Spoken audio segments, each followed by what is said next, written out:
దస్మితం మకరకుండలచారుగండం బింబాధరం బహుళదీర్ఘకృపాకటాక్షం శ్రీవేంకటేశముఖమాత్మని సన్నిధత్తాం. విమలపటి కమలకుటి పుస్తకరుద్రాక్షశస్తహస్తపుటి కామాక్షి పక్ష్మలాక్షి కలిత విపంచి విభాసి వైరించి మనోజవం మారుతతుల్యవేగం జితేంద్రియం బుద్ధిమతాం వరిష్టం వాతాత్మజం వనరయూథముఖ్యం శ్రీరామదూతం శిరసా నమామి. ఆపదామపహర్తారం దాతారం సర్వసంపదాం లోకాభిరామం శ్రీరామం భూయో భూయో నమామ్యహం. హరి ఓం. పరమేశ్వర స్వరూపమైన సభకి నమస్కారం. నిన్న కార్తీక మాస వైభవం గురించి మాట్లాడుతూ ఆ కార్తీక పౌర్ణమి నాడు పెట్టేటటువంటి దీపం, ఆ దీపం యొక్క ప్రాశస్త్యం గురించి నేను మీకు వివరణ చేయడం జరిగింది. ఈ కార్తీక మాసంలో పౌర్ణమి తిథి నాడు తిరుమల తిరుపతి దేవస్థానం వారు దీపోత్సవంతో పాటుగా మన గుడి కార్యక్రమాన్ని చాలా వైభవోపేతంగా నిర్వహించాలి అని ఒక నిర్ణయం తీసుకున్నారు. అసలు మన గుడి అనేటటువంటి సిద్ధాంతం ఎక్కడి నుంచి వచ్చింది? అది తిరుమల తిరుపతి దేవస్థానాల వారే మొట్టమొదట ప్రారంభం చేశారా, లేక అంతకు పూర్వం కూడా ఈ మన గుడి అనేటటువంటి సిద్ధాంతం లోకంలో ప్రాచుర్యంలో ఉన్నదా? అంటే దేవాలయము అనేటటువంటిది అందరూ కూడా ఆశ్రయించడానికి యోగ్యమైనటువంటి భగవంతుని యొక్క వైభవంతో నిండినటువంటి ప్రదేశం. అది కొంతమందికి మాత్రమే చెందినది కాదు. అందరూ కూడా దేవాలయాన్ని ఆధారం చేసుకుని తమకు ఏ విభూతిని ఈశ్వరుడు కటాక్షించాడో దాన్ని ఆయనకి నివేదన చేసి సమాజపరం చేస్తారు.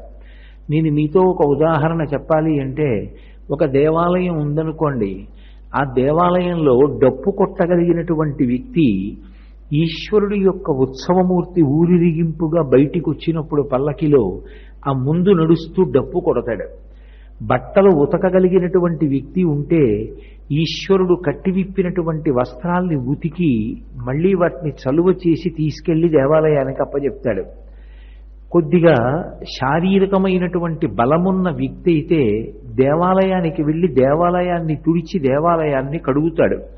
మాకు ఇప్పటికీ కాకినాడ పట్టణంలో పెద్ద పెద్ద అధికారులు, వాళ్ళేం సామాన్యమైనటువంటి ఉద్యోగాలు చేస్తున్న వాళ్ళు కారు. విశ్వవిద్యాలయాల్లో పెద్ద పెద్ద పదవులు నిర్వహిస్తున్నటువంటి వాళ్ళు, మేనేజ్మెంట్ స్టడీస్కి డైరెక్టర్స్గా ఉన్నటువంటి వాళ్ళు, పెద్ద పెద్ద కర్మాగారాల్లో చాలా సమున్నతమైనటువంటి స్థాయిలో ఉన్నటువంటి అధికారులు దేవాలయానికి ప్రత్యక్షంగా కాయిక కైంకర్యం చేస్తారు. అంటే దేవాలయానికి ప్రతిరోజు వెళ్ళి గుడి తుడవడం, గుడి కడగడం, గుడికి ముగ్గులు పెట్టడం లాంటి పనులు చేస్తూ ఉంటారు. అది మనందరం కూడా దేవాలయాన్ని ఆధారం చేసుకుని మనకి ఏ విభూతిని ఈశ్వరుడిచ్చాడో దాన్ని అక్కడ నుంచే సమాజపరం చేస్తాం. ఒక నృత్యం బాగా వచ్చినటువంటి కళాకారిణి ఉంటే భగవంతునికి రాజోపచారాలు జరుగుతున్నప్పుడు అక్కడ నృత్యం చేస్తుంది. ఓ పాట పాడడం వచ్చిన వ్యక్తి ఉంటే గీతం శ్రావయామి అని అన్నప్పుడు రాజోపచారంలో పాట పాడతారు. ఓ వీణ వాయించడం వచ్చినటువంటి కళాకారుడు వాద్యం ఘోషయామి అన్నప్పుడు వీణ వాయిస్తాడు. ఒక ఆయనకి ప్రవచనం చేయడం వచ్చు, ఆ దేవాలయంలో కూర్చుని ప్రవచనం చేస్తారు. ఒక బృందానికి భజన చేయడం వచ్చు, దేవాలయంలో కూర్చుని భజన చేస్తారు. ఎవరికి ఏ విభూతి ఉండనివ్వండి, దాన్ని ఈశ్వరుడి సేవ కొరకు దేవాలయాన్నే కేంద్రంగా చేసుకుని వినియోగం చేస్తారు. అందుకే దేవాలయాలు కేవలంగా ఎవరో కొంతమందో లేకపోతే ఒకరిద్దరో ఆశ్రయించవలసినటువంటివి కావు. అందరికీ దేవాలయం అవసరం. దేవాలయ వ్యవస్థ అసలు ఎందుకు వచ్చింది అంటే, మనం వ్యక్తిగతంగా భగవంతుని విషయంలో తీర్చుకోవడం సాధ్యం కానటువంటి కోరిక ఏది ఉంటుందో అది ఒక్క దేవాలయంలో మాత్రమే తీర్చుకోగలం. నేను మీతో ఒక ఉదాహరణ చెప్పాలి అంటే, ఈశ్వరుణ్ణి ఇంట్లో పూజ చేస్తాం, కానీ పూజామందిరంలో ఉండేటటువంటి విగ్రహం నాకు నచ్చింది కదా అని ఒక 6 అడుగుల విగ్రహాన్ని తీసుకొచ్చి పెట్టడాన్ని శాస్త్రం అంగీకరించదు.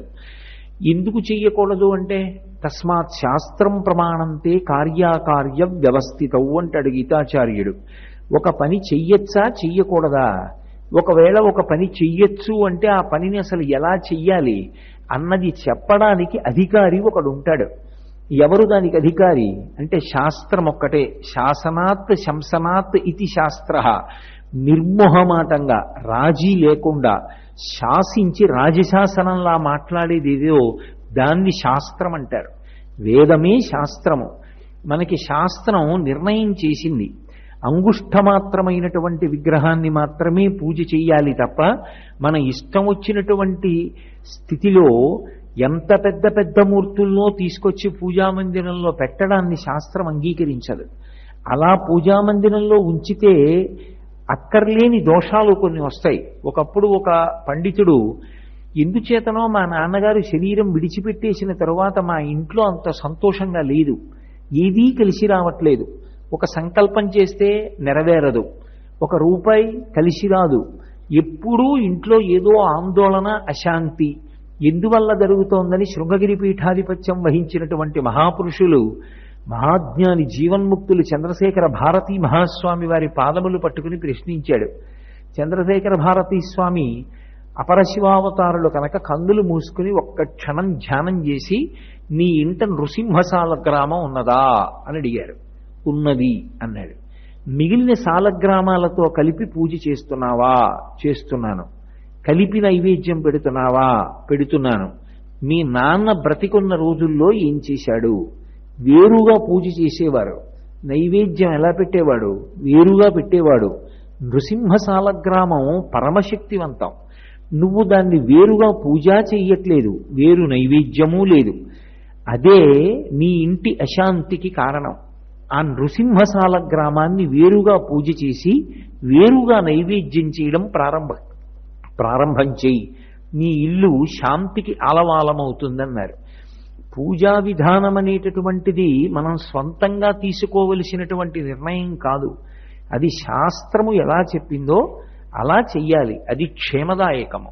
అంతే తప్ప నేను తెచ్చుకున్న మూర్తులే కదండి అని నా ఇష్టం వచ్చినట్టు చేయడం కుదరదు.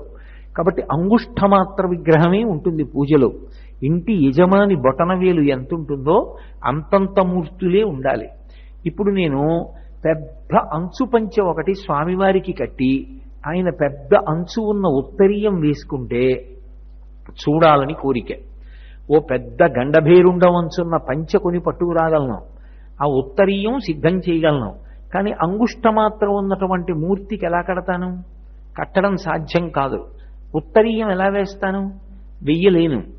నా దగ్గర డబ్బు ఉంది అంటే ఉదాహరణకి చెప్తున్నాను, ఒక వడ్డాణం చేయించగలను. కానీ ఆ వడ్డాణం స్వామికి ఎలా పెడతాను? రామచంద్ర ప్రభువు ధనస్సు చేత్తో పట్టుకుంటే ఆ ధనస్సుకి చిరుగంటలుంటాయిట. అవి గణగణ శబ్దం చేస్తాయి. ఆ చిరుగంటలతో ఉన్నటువంటి పెద్ద ధనస్సు ఒకటి రామచంద్రమూర్తి చేతిలో పెట్టాలని ఉంది. కానీ ఇంట్లో ఎలా పెట్టడం కుదురుతుంది? దీనికి పరిష్కారం ఎక్కడ దొరుకుతుంది అంటే దేవాలయ వ్యవస్థ యందు దొరుకుతుంది. మన ఇంట ఏ కోరిక తీర్చుకోవడం కుదరదో దాన్ని దేవాలయంలో తీర్చుకుంటాం. ఒక ఐశ్వర్యవంతుడు ఉంటాడు, ఆయన ఒక పెద్ద పట్టుపంచె తెచ్చి స్వామికి బహూకరిస్తాడు. అందంగా ఆ పంచెనంతటినీ స్వామికి కడతారు. ఇప్పుడు నేను ఆ దేవాలయానికి వెళ్ళి ఆ పంచె కట్టుకున్నటువంటి స్వామిని చూసి మురిసిపోతాను. పెద్ద వడ్డాణం ఒకరు బహూకరించారు. ఇప్పుడు ఆ వడ్డాణం పెట్టుకున్నటువంటి స్వామిని చూసుకుని మురిసిపోతాను. పెద్ద కిరీటం పెట్టుకుని ఉండగా చూడాలని కోరిక. నా ఇంట మూర్తికి కిరీటం ఎలా పెట్టగలను? అదే దేవాలయంలో ఉన్నటువంటి మూర్తి కిరీటధారణ చేసి ఉండగా చూసి సంతోషపడిపోతాను. ఇప్పుడు నేను ఇంట ఆరాధన చేసి ఏ కోరిక తీర్చుకోలేనో ఆ కోర్కెలు తీర్చుకోవడానికి అటువంటి అలంకారంతో స్వామిని దర్శనం చేసి పరవశించడానికి లోకంలో ఆలంబనం ఎక్కడుంటుంది? దేవాలయంలోనే ఉంటుంది.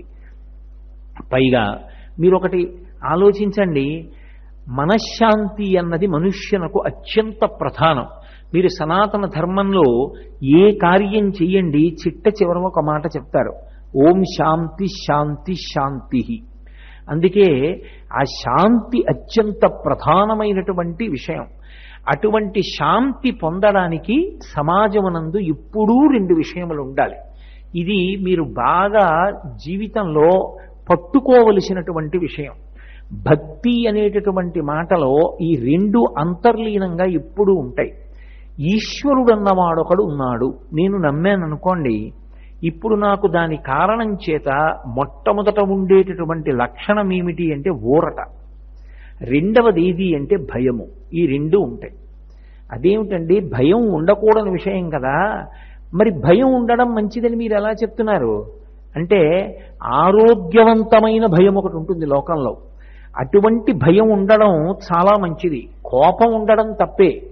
కానీ ఏమిటి నాకు ఈ దిక్కుమాలిన కోపం, ఇంక ఈ కోపం పోదా నాకు అని నా కోపం మీద కోపం వచ్చిందనుకోండి, ఇప్పుడు ఇది ఉత్తమమైన కోపమా కాదా? కామం తప్పు, కానీ భగవంతుణ్ణి పొందాలన్న కామం నాలో కలిగిందనుకోండి, ఇప్పుడు ఆ కామము ఉత్తమమైన కామమా కాదా? అలాగే భయం కూడా ఆరోగ్యవంతమైనటువంటి భయం ఉంటుంది లోకంలో. ఆ భయం ఉన్నటువంటి వాడు తాను ఏ స్థానంలో కూర్చున్నాడో ఆ స్థానానికి ఒక మర్యాదని గౌరవాన్ని తీసుకొస్తాడు. లోకమంతటి చేత కీర్తింపబడతాడు. నేను మీకు ఒక ఉదాహరణ చెప్పాలి అంటే, కంచికామకోటి పీఠాధిపత్యం వహించినటువంటి మహాపురుషులు, ప్రాతస్మరణీయులు, అపర శివావతారులు చంద్రశేఖరేంద్ర సరస్వతి మహాస్వామి వారు. అటువంటి మహాస్వామి వారికి ఒకరోజు మధ్యాహ్నం భిక్ష వడ్డించారు. ఆయన భిక్షాస్వీకారం చేస్తూ వంటవాడి వంక తిరిగి, ఇదేం పప్పు, చాలా రుచిగా ఉంది అన్నారు. అయ్యా అది తోటకూర పప్పు అన్నాడు. చాలా బాగుంది అని తిన్నారు. మరునాడు కూడా తోటకూర పప్పు వేశాడు. ఎక్కడది అని అడిగారు. మీకు ఇష్టమని పీఠానికి వచ్చేటటువంటి సందర్శకులకు, భక్తులకు చెప్పాను. మోపులు మోపులు తోటకూర తెచ్చారు. 3వ రోజు, 4వ రోజు, 5వ రోజు తోటకూర పప్పు వేశాడు. 6వ రోజు భిక్ష వేల్టికి మహాస్వామి లేవలేదు. అయ్యా భిక్షకి వస్తారా అని అడిగారు. రావట్లేదన్నారు. తిన్నగా గోశాలలోకి వెళ్ళి గోమూత్రాన్ని ఆచమనం చేసి గోమయాన్ని తీసి నాలుక మీద రాసుకుని శుద్ధి చేసుకుని వెళ్ళిపోయారు తను ఉండేటటువంటి ప్రాంగణంలోకి. 1 రోజు అయిపోయింది, 2 రోజులు అయిపోయింది, 3 రోజులు అయిపోయింది, ఆయన భిక్ష స్వీకరించట్లేదు. భిక్ష వేల్టికి గోశాలలోకి వెళ్ళడం, గోమయంతో ఆచమనం చేయడం, గోమయాన్ని తీసి నాలుక మీద రుద్దుకోవడం, వెళ్ళిపోవడం. శ్రీకార్యం హడిలిపోయాడు. అంటే పీఠ కార్యక్రమాలు నిర్వహించే వ్యక్తి. మహాస్వామికి ఏమైంది? 3 రోజులైంది ఆయన భిక్ష చేసి. ఇలా అయితే శరీరం ఎలా నిలబడుతుంది? పరుగు పరుగున వచ్చాడు. మా వల్ల ఏదైనా అపరాధం జరిగిందా? మహాస్వామి ఎందుకు పదార్థం తీసుకోవట్లేదని అడిగాడు. ఆయన అన్నారు, ఎక్కడికైనా వెడితే నా పేరు తెలియకపోవచ్చు, కానీ నేను ఏ ఊరు వెళ్ళినా శంకరాచార్యుల వారు వస్తున్నారు అంటారు. చంద్రశేఖరేంద్ర సరస్వతి స్వామి వారన్న పేరు తెలియకపోవచ్చు, మా గురువులు ఇచ్చిన యోగ పట్టా తెలియకపోవచ్చు, కానీ నేను కట్టుకున్నటువంటి ఏకవస్త్రం, నేను కట్టుకున్న కాషాయం, నేను పట్టుకున్న సత్యదండం చూస్తే శంకరాచార్యుల వారు వస్తున్నారంటారు. ఇప్పుడు ఈ స్వామికి తోటకూర పప్పిష్టం అని ఊళ్ళో ప్రచారం జరిగితే, నేను ఎక్కడికి వెళ్ళినా సరే ఆయనకి తోటకూర లేకపోతే తినలేరని భక్తులు వెళ్ళి తోటకూర తెస్తూ ఉంటారు. అకాలమైనటువంటి కాలం ఒకటి ఏర్పడుతుంది, అప్పుడు తోటకూర దొరకదు ఒక్కొక్క ఋతువులో. ఈ స్వాములారికి తోటకూర తేలేక చస్తున్నామంటారు. ఆ అపకీర్తి నాకు కాదు, శంకరాచార్యుల వారు అని పిలిపించుకున్న ఈ మాట ఈ పీఠాలకన్నిటికీ కూడా కారణమైనటువంటి మహాపురుషుడు శంకరాచార్యుల వారికి వెడుతుంది. ఆయన పేరు పెట్టి నన్ను పిలిచినందుకు నేను ఎంత జాగ్రత్తగా బతకాలి. సన్యాసం తీసుకున్నవాణ్ణి, కాషాయం కట్టుకున్నవాణ్ణి పొరపాటున రుచికి లొంగి తోటకూర పప్పు బాగుందన్నాను. వంటవాడి తప్పే ఉంది? 2వ రోజు తోటకూర పప్పు వేశాడు, 3వ రోజు తోటకూర పప్పు వేశాడు. కానీ శంకరాచార్యుల వారు వస్తున్నారు అని అనిపించుకోవలసినటువంటి అంత ప్రముఖమైన స్థానంలో ఉన్న నేను కేవలంగా జిహ్వేంద్రియానికి లొంగిపోయి అలా అనిపించుకోవడం ఇష్టం లేక చేసిన దోషం పోవడానికి భిక్షా సమయం అవ్వగానే గోశాలకి వెళ్ళి గోమూత్రంతో ఆచమనం చేసి గోమయాన్ని నాలుక మీద రుద్దుకుని నా నాలుకని శుద్ధి చేసుకుంటున్నాను. ఇంకెప్పుడూ నేను రుచికి లొంగకుండెదనుగాక అన్నారు. ఇది శంకర భగవత్పాదుల పట్ల వారికి ఉన్నటువంటి భయం. ఈ ఆరోగ్యవంతమైనటువంటి భయం ఏది ఉంటుందో అది మనుష్యుణ్ణి మంచి మార్గంలో నడిపిస్తుంది. ఆ భయం అన్నది లేదనుకోండి, అసలు మనిషి ఎవరికి భయపడతాడు? మనిషి తనంత తాను వశపడాలి తప్ప అసలు వశపడనిది లోకంలో ఎందుకు పనికిరాదు. ఒక ఏనుగుంది, మావటి మాట వింటుంది. మావటి మాట వింది కాబట్టి ఆ ఏనుగుని తీసుకెళ్లి స్వామివారు మలయప్ప స్వామి మాడవీధుల్లో ఊరిరిగింపుగా వస్తుంటే ముందు ఏనుగుని నడిపిస్తున్నారు. ఎందుకని? పక్కనున్న మావటి ఆగు అంటే ఆగుతుంది, నడు అంటే నడుస్తుంది, ఇక చాలు పద అంటే వచ్చేస్తుంది, తొండం ఎత్తు అంటే ఎత్తుతుంది, తొండం దింపు అంటే దింపుతుంది. నేను ఇంత లావునున్నాను, మావటంత సన్నగా ఉన్నాడు, అతని మాట నేను వినడం ఏమిటని ఏనుగు తనంత తాను స్వాతంత్ర్యాన్ని ప్రకటించుకుని విజృంభిస్తే ఆ ఏనుగుని మాడవీధుల్లో మలయప్ప స్వామి ముందు నడిపిస్తారా? వశవర్తి కానటువంటి ఏనుగుకి ఊరిరిగింపులో తిరిగేటటువంటి యోగ్యత లభ్యం కాదు. తన మాట వినే కుక్క అయితే యజమాని పిలిచి కబళం పెడతాడు. గుర్రం తన మాట వింటే ఆ గుర్రం ఎక్కి యజమాని వెడతాడు. ఏ పెంపుడు జంతువైనా తన మాట వింటే యజమాని పోషిస్తాడు. అసలు లొంగకపోవడం అనేటటువంటిది జీవితంలో అన్నిటికన్నా ప్రధానమైనటువంటి ప్రమాదం. తనంత తానుగా వశపడాలి. సముద్రం అంతటిది తనకి తానుగా వశపడింది. నేను చెలియలి కట్టని పెట్టుకుంటున్నాను, ఈ చెలియలి కట్ట దాటి నేను రాను, నాకు శక్తి ఉన్నా నేను ఈ చెలియలి కట్టని దాటి ఊరి మీద పడను, ఇక్కడ వరకే వచ్చి వెనక్కి వెళ్ళిపోతానంది. ఏమి సముద్రానికి చేత కాక రాలేదా ఊరి మీదకి? నేను రాను అని తనకి తాను నియమం విధించుకొని తాను వెనక్కి వెళ్ళిపోయింది. అలా మనిషి లొంగాలి ఎవరికో ఒకరికి. తల్లికి లొంగుతావా, తండ్రికి లొంగుతావా, గురువుకి లొంగుతావా, దైవానికి లొంగుతావా, స్నేహితుడికి లొంగుతావా, ఎవరికి లొంగుతావన్నది నిర్ణయం తీసుకోవాలి. ఎవరికి లొంగావన్న దాంట్లో లొంగిపోవడం ప్రధానం కాదు, అవతలవాడు ధార్మికుడై ఉండడం ప్రధానం. లేకపోతే ఆ లొంగిపోవడం కూడా ఒక్కొక్కప్పుడు ప్రమాదానికి దారితీస్తుంది. కర్ణుడు దుర్యోధనుడికి లొంగాడు, ఉపయోగం ఉందా? హనుమ రామచంద్రమూర్తికి లొంగారు, భవిష్యత్ బ్రహ్మ అయ్యారు, చిరంజీవి అయ్యారు. నువ్వు ఎవరికి వశవర్తివి కావాలో వారికి వశవర్తివి కావాలి. అసలు అలా వశపడని వాడు దేశంలో ఎవరికీ ఉపయోగపడలేడు. నేను ఎవరికీ లొంగను అన్నవాడు పరమ ప్రమాదకరమైన వ్యక్తి. నేను ఎంత ఉద్రేకంలో ఉండనివ్వండి, వారు వచ్చి హా అంటే చాలా ఆగిపోతాను, నాకు వారి పట్ల ఉన్న గౌరవం అటువంటిది అని ఎవరో ఒకరికి వశవర్తి కావాలి. అలా వశపడిన వాడెవరో వాడు ఆరోగ్యవంతమైన భయం ఉన్నవాడు. అందరికీ ఎవరి పట్ల భయం ఉండాలి అంటే పరమేశ్వరుడి పట్ల భయం ఉండాలి. అది ఎటువంటి భయం? ఆరోగ్యవంతమైన భయం అయి ఉండాలి. ఆయన ఉన్నాడు, ఎక్కడో వీధి చివర దేవాలయంలో కాదు, ఆయన అన్నీ అక్కడి నుంచి నా పూజా మందిరంలో మూర్తిలోకి వచ్చి ఉన్నాడు, చూస్తున్నాడు నేనేం చేస్తున్నానో. మళ్ళీ రేపు పొద్దున్న వెళ్ళినప్పుడు నువ్వు నిన్న ఏం చేసి నా దగ్గరికి వచ్చావు అని అడుగుతాడు. కాబట్టి వద్దు నాకు అనుకున్న నాడు సమాజం ప్రశాంతంగా ఉంటుంది. అసలు శాంతి అన్న మాట దేంట్లోంచి వస్తుంది అంటే భక్తిలోంచి వస్తుంది. భక్తి ఛాందసత్వం కాదు. భక్తి ఎక్కడ ఉందో అక్కడ వాడు సమాజానికి ఉపయోగపడతాడు. భక్తి ఎక్కడ ఉందో అక్కడ తనకి తానుగా ధర్మాత్ముడవుతాడు. ఎందుకని అంటే రేపు పొద్దున నేను ఈశ్వరుడి దగ్గర ఏ ముఖం పెట్టుకుని నిలబడను పూజా మందిరంలో అన్న భయం ఉంటుంది. రెండవది ఊరట ఉంటుంది. ఊరట అంటే ఒక నిస్సహాయ స్థితి అంకురిస్తుంది ఒకానొకప్పుడు. అప్పుడు మనం చెయ్యడానికి అని ఏముండదు. గజేంద్ర మోక్షణంలో పోతన గారు ఒక అద్భుతమైనటువంటి పద్యం చెప్తారు. మకరితోడపోరు మాతంగ విభుని ఒక్కరినిడించిపోవ కాళ్ళు రాక కోరి చూచుచుండి కుంజరీయూధంబు మగలు తగులు కారు మగువలకును అంటారు.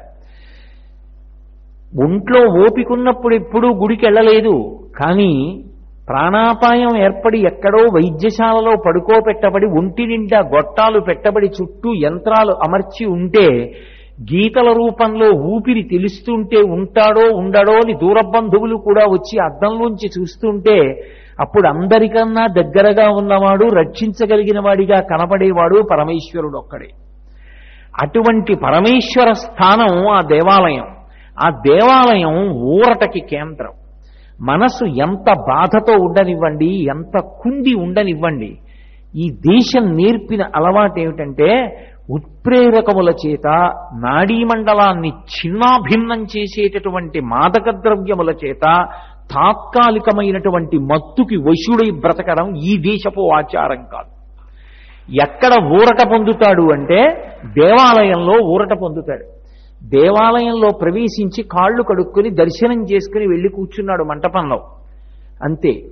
ఎవరో భజన చేస్తున్నారు, వాళ్ళందరూ భజన చేస్తుంటే ఆ భజనలో మనసు అటు వెళ్ళిపోతుంది.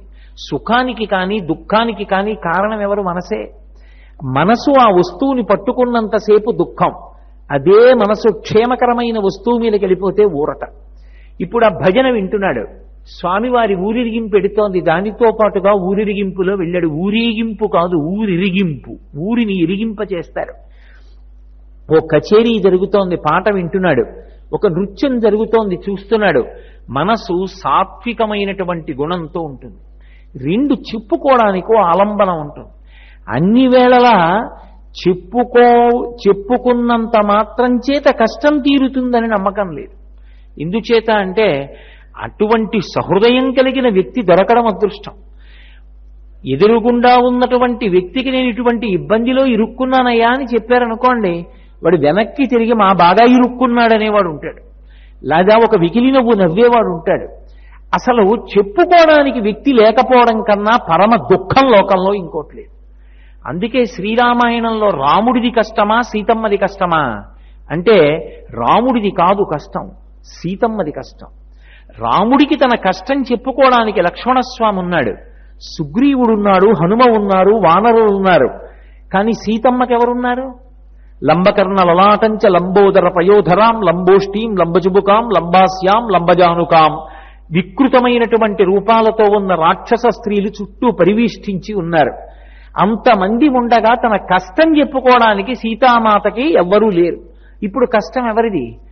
మాట చెప్పుకోవడానికి మనిషి లేకపోవడం కష్టం. కానీ దేవాలయాలు ఉన్నంతకాలం నీ కష్టం చెప్పుకుని ఊరట పొందడానికి అక్కడకు వచ్చేవాడు లేడన్న మాట లేదు. అందుకే ఈ దేశంలో మాట ఉండి అన్వయం కానిదేది అంటే అనాథ అన్న మాట ఒక్కటే. మరి అనాథ అన్న మాట ఎందుకు వచ్చింది అన్నారు. అటువంటి వాణ్ణి నేను అని చెప్పడం ఎప్పుడూ కుదరదని చెప్పడానికి ఆ మాట వచ్చింది అన్నారు. ఎందుకు అనాథలు ఉండరు? అనాథ అంటే నాథుడు లేనివారు, నాథుడు అంటే రక్షించేవాడు అని. రక్షించేవాడు లేనివాడు లేకపోవడం ఉండడం ఏమిటి లోకంలో? అసలు లోకంలో అనాథ లేడు. అందరికీ ఆ లక్ష్మీనారాయణులు ఉన్నారు, పార్వతీ పరమేశ్వరులు ఉన్నారు.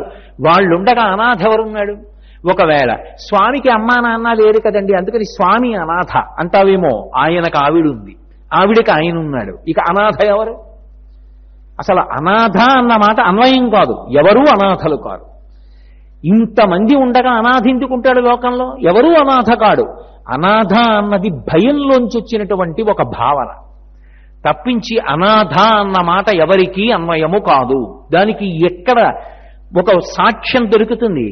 ఊళ్ళో ఉన్న దేవాలయమే అందరికీ నాథుడున్న ప్రదేశం. ఎంత కష్టంలో ఉండు దేవాలయానికి వెళ్ళి చెప్పుకుంటాడు, ఈశ్వరా ఈ ఇబ్బంది కలిగింది, మీరు తప్ప నన్ను ఆదుకునేవారెవరు, మీరు రక్షించాలని ఈశ్వరుణ్ణి ప్రార్థన చేసుకుంటాడు. అందుకే దేవాలయం మనసు ఊరట పొందేటటువంటి కేంద్రం. దేవాలయంలోనే వ్యాకరణ మంటపాలుంటాయి. శివాలయంలో వ్యాకరణ మంటపం కడతారు. ఆ వ్యాకరణ మంటపంలో కూర్చుని గురువు గారు శిష్యుడికి వ్యాకరణం నేర్పుతాడు. దేవాలయంలోనే మనసు విశ్రాంతి పొందుతూ భగవంతుణ్ణి పట్టుకుంటుంది. అందుకు రాజోపచారాలు వచ్చాయి. మిమ్మల్ని పూజ చెయ్యండి అన్నాను అనుకోండి, మార్చి మార్చి మార్చి మార్చి మళ్ళీ మనసుని తీసుకొచ్చి అక్కడ పెట్టి భగవంతుని యొక్క సేవ యందు మగ్నము కావాలి.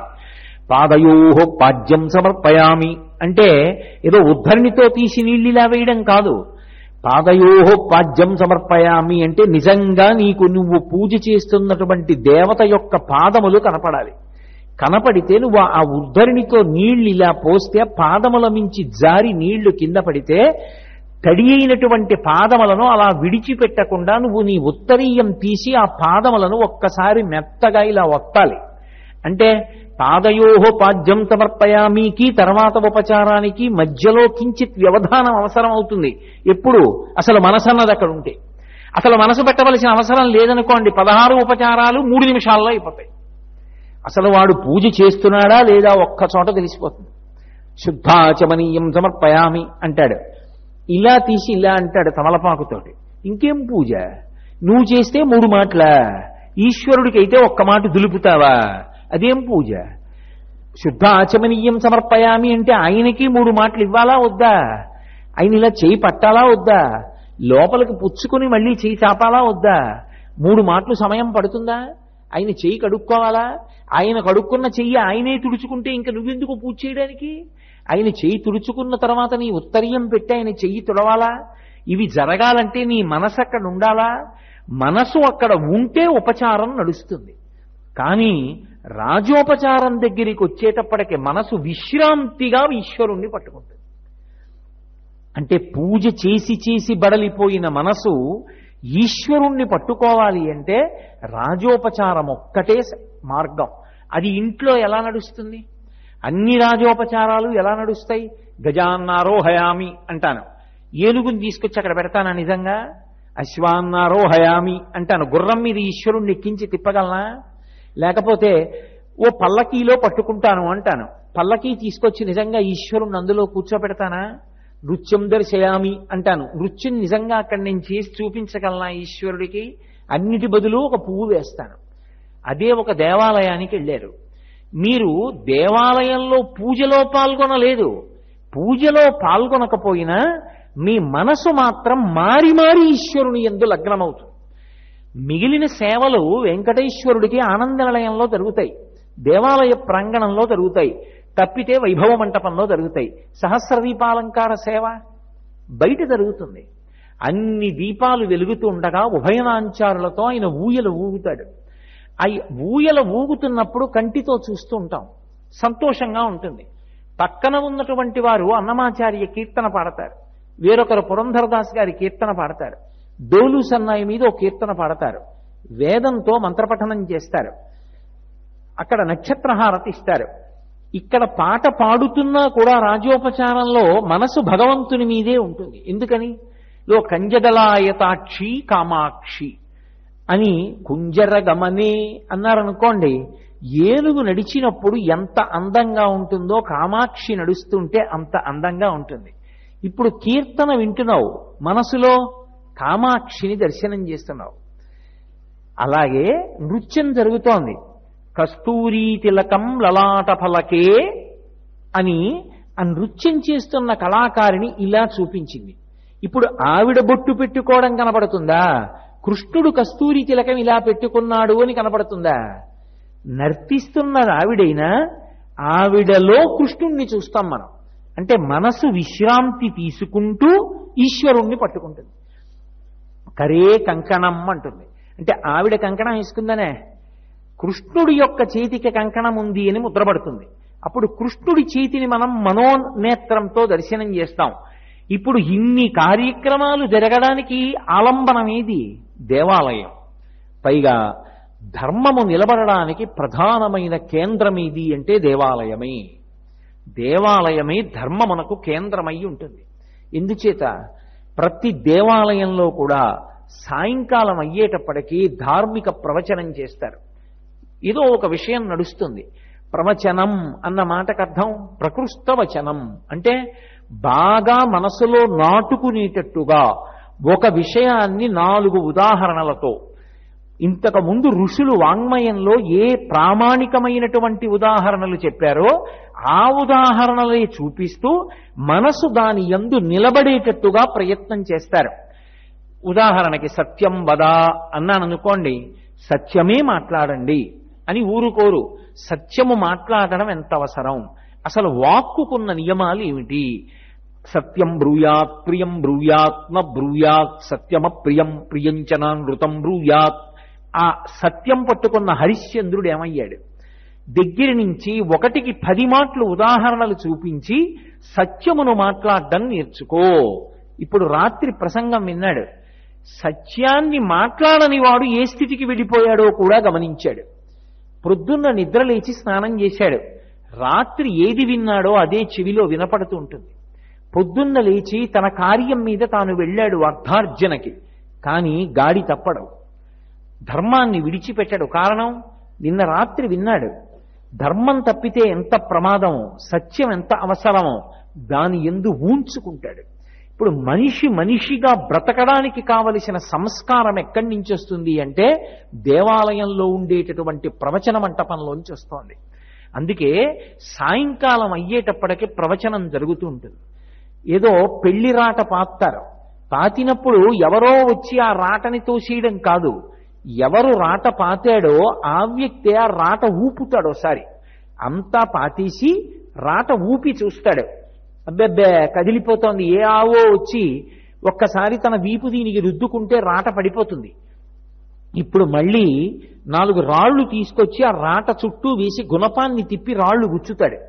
బాగా గుచ్చి కాల్తో మట్టిని ఆ రాట దగ్గర తొక్కి మళ్ళీ ఊపి చూస్తాడు, కదలటం లేదు, ఇప్పుడు వెళ్ళిపోతాడు.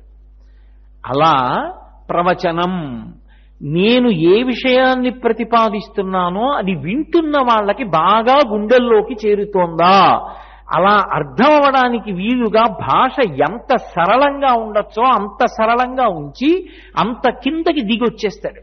వచ్చేసి అప్పుడు అందరికీ కూడా మనసు దాని యందు ఊంచుకునేటట్లుగా ప్రవర్తిస్తాడు. ఇటువంటి ప్రవచనం వల్ల ఏమవుతుంది అంటే అవతల వారి మనసులో ధర్మమునందు అనురక్తి కలుగుతుంది. ఇప్పుడు ఈ ధర్మానురక్తి లోకమునందు శాంతికి కారణమవుతుంది. కాకుండా ఎవరిని వారిని స్వేచ్ఛగా వదిలిపెడితే శాంతి నిలబడడానికి మనిషికి ఒక రక్షక భటుణ్ణి పెట్టి మీరు శాంతి స్థాపించగలరా? అదే మనుష్యుల యొక్క మనసులు సంస్కరింపబడిన నాడు ఎవరికి వాడు శాంతియుతంగా ఉంటాడు, పక్కవాడి జోలికి వెళ్ళడు. ఎందుకు వెళ్ళడు అంటే పరద్రవ్యానిలోష్టవత్, బెడ్డముక్కెంతో పక్కవాడి సొమ్ము నాకెంత. మాతృవత్ పరదారేషు, పక్కన కనపడినటువంటి స్త్రీ నా తల్లితో సమానం. ఇప్పుడు దేశంలో అరాచకం ఎందుకుంటుంది? పరకాంత జోలికి వెళ్ళినవాడు ఎంత దారుణమైన స్థితిని పొందాడో రామాయణ భారతాల్లోంచి చదివినప్పుడు పరకాంత మీద అనురక్తి ఉండదు. అందుకే ఈ దేశంలో శాంతికి కారణం ఏది అంటే దేవాలయ వ్యవస్థయే. అంత పెద్ద పెద్ద ఆలయాలు ఎందుకు నిర్మాణం చేశారు 7 ప్రాకారాలతో అంటే ఇన్ని కార్యక్రమాలు దేవాలయాల్లో జరగాలి. దేవాలయాల నుండే సంస్కృతి అంతా కూడా విస్తరించాలి. దేవాలయ వ్యవస్థ యందే మనిషి భగవంతుణ్ణి దర్శనం చేసి సంతోషించాలి, పల్లకీలో పట్టుకోవాలి, రాజోపచారాలు జరగాలి, ఇంతమంది దేవాలయాన్ని సేవించాలి, ఇంతంత పెద్ద పెద్ద సభలు నడవాలి, ప్రవచనాలు జరగాలి. దేశంలో ఉన్నటువంటి సమస్త సంస్కృతికి శాంతికి కారణము దేవాలయ వ్యవస్థయే. అటువంటి దేవాలయ వ్యవస్థని ఎవరు పోషించుకోవాలి అని అడిగారు. దేవాలయాన్ని రక్షించవలసినది, దేవాలయాన్ని పోషించవలసినది ఆ దేవాలయం ఎక్కడుందో ఆ సమీపంలో నివసించేటటువంటి గృహస్థులే చెయ్యాలి ఆ పని. అందుకే నేను ఒకరితో ఒకరు నాకు చెప్పక్కర్లేదు, కోటేశ్వరారు ఇది మీ ఇల్లండి, ఇది మీ ఇల్లండి, ఇది మీ ఇల్లండి అని 10 మాటలు చెప్పక్కర్లేదు. నేను అలా వెళ్ళిపోతూ ఎవరో అడగకపోయినా ఇది మా ఇల్లండి అంటాను. నా కొడుకుతో మాట్లాడితే ఇది మన ఇల్లురా అంటాను. ఎవరు చేస్తారా? మనిల్లు మనం శుభ్రంగా ఉంచుకోవాలంటాను. మన గుడి అనేటటువంటి దానికి అర్థం ఏమిటంటే ముందు మానసికమైనటువంటి అనుసంధానాన్ని పొందు. నువ్వు అక్కడికి వెళ్ళి ఏం చేశావన్నది కాదు ముందు ప్రధానం. అక్కడికి వెళ్ళి ఏదో చేస్తే మన గుడి అవదు. అసలు మన గుడి అన్న సిద్ధాంతం ఒకటి మనసులో కెడితే అక్కడికి వెళ్ళాలన్న భావన కలుగుతుంది. మన స్థలం, మన ఇల్లు ఎక్కడో ఉంది, ఎలా ఉందో ఏమిటో ఓసారి వెళ్ళి చూసిరా అంటానా అననా? అలా మన గుడి అది ఎవరిదో కాదు, ఆ దేవాలయం మనది. మనందరం కలిసి ఆ దేవాలయాన్ని నిర్మించుకున్నాం. మన కోసం ఆ పరమాత్మ వచ్చి మన మధ్య విరాజమానుడయ్యాడు. కాబట్టి ప్రథమ కర్తవ్యం మన గుడిలో ప్రతిరోజు దేవాలయ దర్శనం చేయడం. ఇప్పుడు ఎవ్వరూ వెళ్ళరనుకోండి దేవాలయానికి, ఒక్కడు రాడు దేవాలయానికి. అర్చకుడికి ఏమి సంతోషం ఉంటుంది? ఎందుకు పూజ చేస్తాడు నాకు చెప్పండి? నోరు విప్పి బ్రహ్మాండంగా మంత్రభాగం చదివి అద్భుతమైన పూజ చేసి తీర్థం ఇవ్వడానికి ఒక్క మనిషి లేడు. ఎందుకు ఆ పూజ? ఇంకా ఎవరికి ఇస్తాడు ప్రసాదం నైవేద్యం పెట్టి? కేవలం భగవంతుడి కొరకు కాదు దేవాలయం. ఆ దేవాలయం నుంచి అనుగ్రహాన్ని మనం పొందాలి. మన గుడి. మనందరం ప్రతిరోజు దేవాలయానికి వెడితే దేవాలయాలు జరగకూడని పనులకు కేంద్రములు కాకుండా ఉంటాయి. భక్తులు వస్తూ ఉంటారా, ఇక్కడ ఇంకొకలా ప్రవర్తిస్తే ఒప్పుకోరు. చాలా మటుకు చీడ తొలగిపోతుంది. 2, అది మన గుడి. అందుకే శాస్త్రం ఏమందంటే నైమిత్తికమైనటువంటి తిథులు వస్తాయి. అంటే ఉదాహరణకి శారదా నవరాత్రులు వచ్చాయి. ఎప్పుడో శారదా నవరాత్రులు వస్తాయంటే భాద్రపద మాసం యొక్క కృష్ణపక్షంలోనే మనం ఏం చేస్తాం? ఇల్లంతా శుభ్రంగా దులిపించేస్తాం, ఇల్లంతా కడిగిస్తాం, ముగ్గులు పెడతాం. మన ఇంటికి మనం సేవ చెయ్యడానికి ముందు ఎక్కడ చెయ్యాలి అంటే మన గుడి. ఇక్కడ ఈ ఇంట్లో నేను సుఖంగా, నా కొడుకు సుఖంగా, నా కూతురు అల్లుడు సుఖంగా, ఎవరికంట నీరు పెట్టుకుంటే నాకంట నీరు వస్తుందో వాళ్ళ కళ్ళంబట నీళ్లు రాకుండా వాళ్ళందరూ సుఖంగా ఉన్నారు అంటే చూస్తున్నవాడొకడు ఉన్నాడు, వాడు మన గుడిలో ఉన్నాడు. వాడికి ముందు సేవ చేసి తర్వాత నేను చేసుకుంటాను. రామాయణంలో లక్ష్మణస్వామి ఒక మాట అంటాడు, పరవానస్మి కాకుత్స త్వయి వర్ష శతం స్థితే స్వయంతు రుచిరేదీశే క్రియాతు మితిమాం వద అంటాడు. రామా, నేను కట్టలేదు పర్ణశాల, రామా పర్ణశాల మీరు నా చేత కట్టించారు అన్నాడు. నేను కట్టుకోలేదు ఇల్లు. అయ్యో, ఈ కోటేశ్వరరావు ఎప్పుడూ వసతిగృహే వసతిగృహే వసతిగృహే అని సంకల్పం చేస్తున్నాడు రా, వీడికి స్వగృహే అని ఓ సంకల్పం చెప్పుకుని వీడిది నా సొంత ఇల్లు అన్న భావన పొంది వీడు సంతోషిస్తే, వీడు నా బిడ్డ కాబట్టి నాకు సంతోషంగా ఉంటుందని ఈశ్వరుడు నా చేత ఒక ఇల్లు కట్టించాడు. ఇప్పుడు ఆ ఇల్లు ఎవరిది? ఆయనది. ఆయన నా చేత కట్టించాడు, నేను ఆయన ఉపకరణాన్ని. ఈ ఇల్లు కట్టించిన వాడు ఎక్కడున్నాడు? అదిగో అక్కడున్నాడు. వాడు ఉండి ఈ ఇల్లు కట్టించాడు. నేనెక్కడి నుంచి వచ్చాను? కాతే కాంతా కస్తే పుత్ర సంసారోజమతీవ విచిత్ర కస్యత్వం కక్కుతయాయాత తత్వం చింతియ తదియభ్రాత అంటారు శంకర భగవత్పాదులు. నేనెవరు? ఎక్కడి నుంచి వచ్చాను? మహా అయితే ఎంతవరకు చెప్పగలను? నేను మా అమ్మ కడుపులోంచి వచ్చాను. మా అమ్మ కడుపులో పిండం ఎప్పుడు ఏర్పడింది? ఏదో ఫలానా సంవత్సరంలో ఏర్పడింది. పరమ భయంకరంగా ఉంటుంది ఆ పిండం ఏర్పడినప్పుడు. చనిపోయిన తర్వాత అస్థిపంజరం ఎలా ఉంటుందో అమ్మ కడుపులో ఏర్పడుతున్న పిండం కూడా అలాగే ఉంటుంది. ఆ పిండంలోకి నేను ప్రవేశించాను. అంటే ఎక్కడి నుంచి వచ్చి అందులోకి వచ్చాను? అందులోకి వచ్చిన వాడిని కటిక చీకట్లో కొట్టుకుని నేను విడిచిపెట్టిన మలమూత్రముల నుండి ఉద్భవించినటువంటి సూక్ష్మమైనటువంటి క్రిములే నన్ను కొరికేస్తుంటే బాధపడుతున్న వాణ్ణి నేను మళ్ళీ బయటికి వచ్చేటట్టుగా ప్రసూతి వాయువు తోసేస్తే బయటికి వచ్చి పడి క్షేమంగా ఉండేటట్టు చూసిన వాడెవరు? వాడు అదిగో ఆ పక్కనే ఉన్నాడు దేవాలయంలో. వాడు మా ముత్తాత గారికి తాతగారిని, తాతగారికి తండ్రి గారిని, తండ్రి గారికి నన్ను, నాకు కొడుకుని, కొడుకు కడుపున ఇంకొక కొడుకుని, ఇలా తామర తంపరగా మా వంశాన్నంతటినీ పెంచి పెద్ద చేస్తున్నాడు. వాడి సేవ చేసొచ్చి ఈ ఇంట సేవ చేస్తాను. వాడు ఉండబట్టి కదూ ఇదంతా నడుస్తోంది. ముందు వాడి సేవ చెయ్యొద్దు. ఇది మన గుడి. మన గుడి అన్న మాటకు అర్థం ఏమిటంటే, ఇవాళ నేను కాదు, నేను ఉన్నాను అంటే నాకన్నా ముందు నా తల్లిదండ్రులు ఉన్నారు, నా తల్లిదండ్రులు ఉన్నారు అంటే నా తాతగారు ఉన్నారు, తాతగారికి ముందు ముత్తాతగారు ఉన్నారు. వీళ్ళందరినీ ఇలా పరంపరాగతంగా తీసుకొచ్చినటువంటి మహానుభావుడు ఒకడున్నాడు. వాడు మా గుడిలో ఉన్నాడు. అది మన గుడి. ముందు నా ఇంటికి కాదు నేను చెయ్యడం, మన గుడికి చేసుకుంటాను. అందుకని గుడికి సేవ చేస్తారు. గుడికి సేవ చేయడం అంటే నీ ఇంటికి ఏం చేస్తావో గుడికి అదే చెయ్యాలి. ఇంట్లో ఇల్లంతా శుభ్రంగా తుడుచుకుంటాం, గుడిలో కూడా అలాగే తుడుచుకోవాలి. మేము కాకినాడ పట్టణం నుంచి తీర్థయాత్రకు వెడుతుంటాం. ఎక్కడికైనా వెడితే మేము చేసే పని ఏమిటి అంటే, యాత్రకు వెళ్ళినప్పుడు తప్పకుండా సాధ్యమైనంత మటుకు ఏదో ఒక దేవాలయం దగ్గరికి వెళ్ళి ఆ దేవాలయం వాళ్ళని ప్రార్థన చేస్తాం.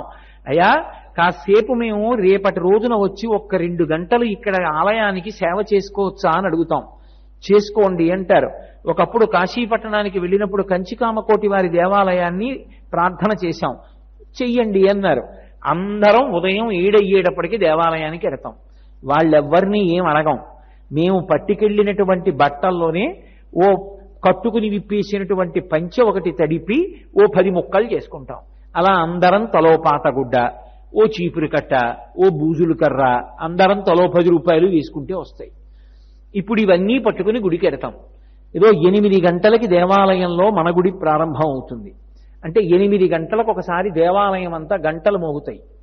8:05 దేవాలయాల తలుపులు మూసేస్తారు. ఎందుకని అంటే మనం దులిపిన దుమ్ము వెళ్ళి స్వామి మీద పడకూడదు. వాడు ఉన్నాడన్న భావన కదూ చెయ్యాలి. అంతేకాని అది విగ్రహం అనుకుంటే ఇంకా దేవాలయం ఎక్కడవుతుంది?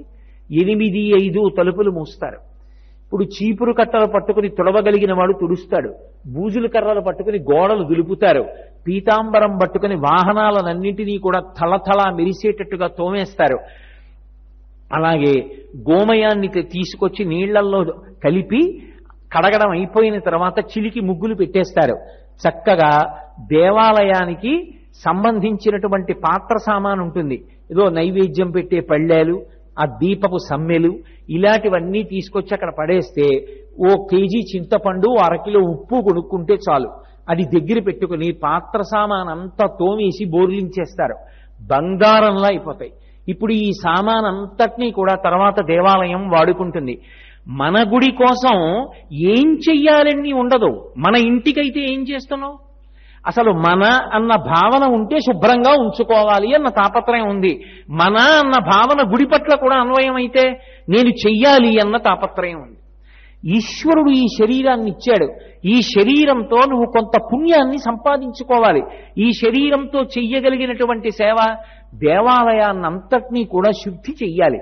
చక్కగా దేవాలయాన్ని కడగడం, దేవాలయాన్ని తుడవడం, దేవాలయానికి ఇంకా వీలైతే నీకు వస్తే రంగులు వేయడం, ఏదో ఆ సామానంతా కూడా తోమడం, వాహనాలు తోమడం, ఇటువంటివన్నీ చేసి ఏదో ఒక నియతి కాలం, ఏదో 12 గంటలు అయ్యేటప్పటికీ పూర్తి చేసేస్తారు.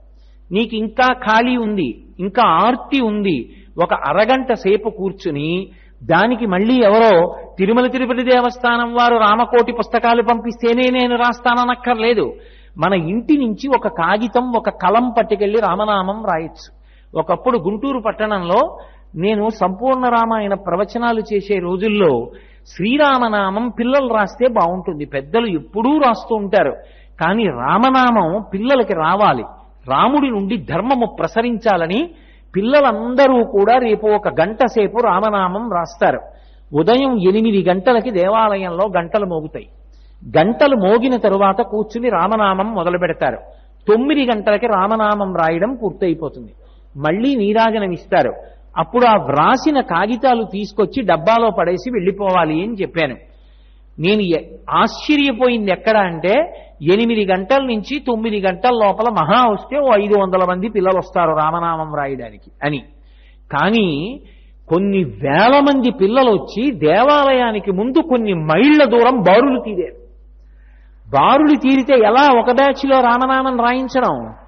3 బ్యాచ్లో ఎంతో ఆలయంలో చోటున్న చోటల్లా కూర్చోండి మీ ఇష్టం అన్నాం.